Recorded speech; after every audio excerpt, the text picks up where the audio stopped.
Welcome all of you to Football Breaking News. We are random football news today.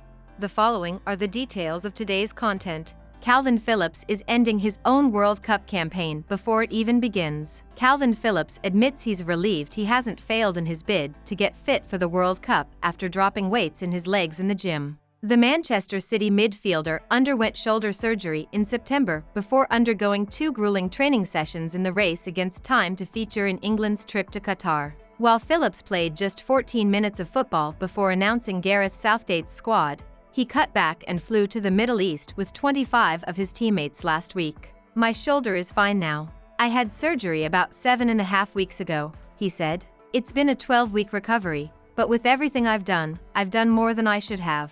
But I wanted to recover faster so I could attend World Cup, and I'm here now. It's not been a case of if you're well then you'll go from Gareth.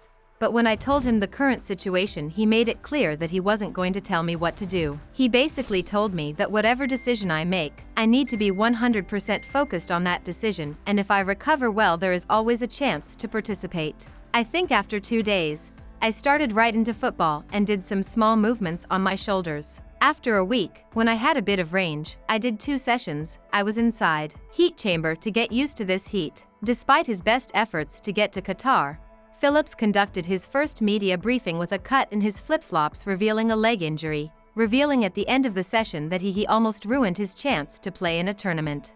World Cup for the first time. "Honestly, it's a good story," he said with a smile. "So before Man City's game against Brentford, last weekend, as a professional, I went to the gym before the game and just did a lot of moves with my Achilles foot on foot press machine. The weight came off the rack and there was definitely one stuck behind it, and I pulled it out and it landed right on my feet and cut it all off. But it wasn't too bad. It was the blisters from training in Qatar that hurt me more. It wasn't too bad, but I stood for about 10 seconds and thought, oh my god, what is this? If it wasn't for the 5 kilograms plate that was heavier, I think it would have been a lot worse. Imagine it, that's what you get when you go pro." The last detail also closed our hot football news today. Support us by liking the video and leaving a comment below the video. Click subscribe to the channel to receive notifications about the latest videos. Thank you all for watching.